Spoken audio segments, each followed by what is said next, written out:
Hi,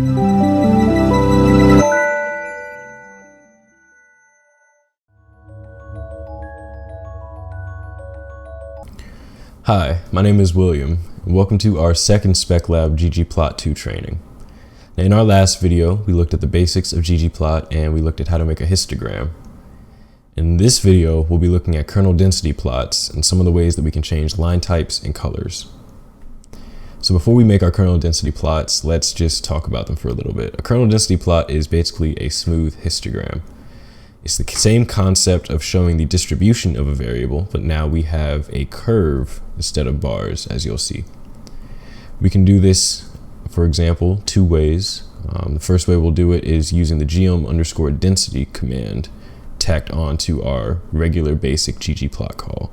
So if you remember from the last video, we talked about how every ggplot call has the data set we're specifying from, the set of aesthetic mappings or the variables we want to plot. Again, in this case, we want to plot electricity_pop on the x-axis, and the layer that will tell ggplot what type of graph to plot, in this case, a kernel density plot.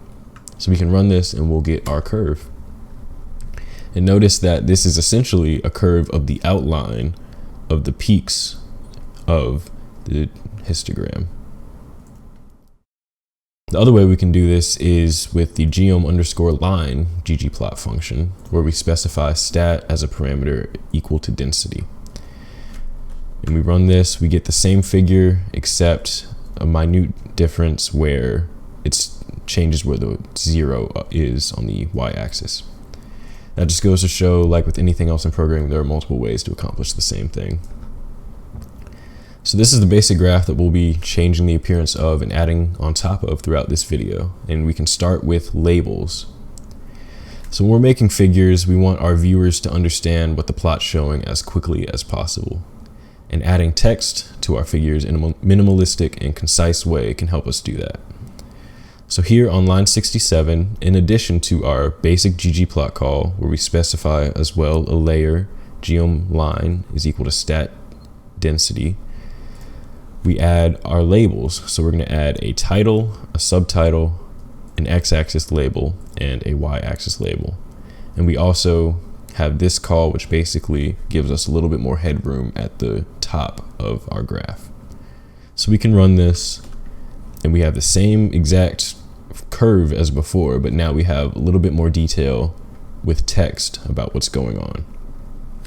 So if you're making a graph for a project, it's important to note that this is an area you might want to give a little more thought. You want to make sure your titles and your labels are as descriptive as possible while still being short and concise and to the point.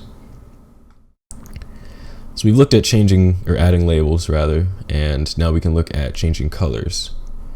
Notice that here on line 77, we have the same geom_line call where we specify the stat parameter is equal to density.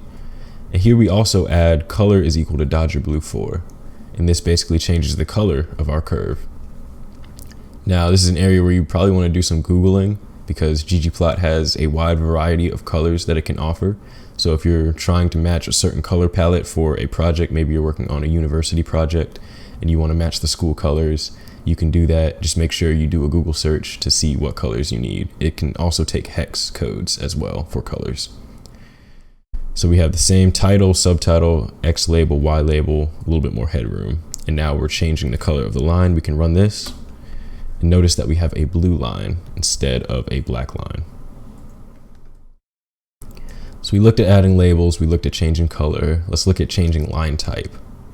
Now in our call to geom_line, we also change the color here, but what we do in addition is here on line 87, we specify line type is equal to 2, and that'll give us a dashed line.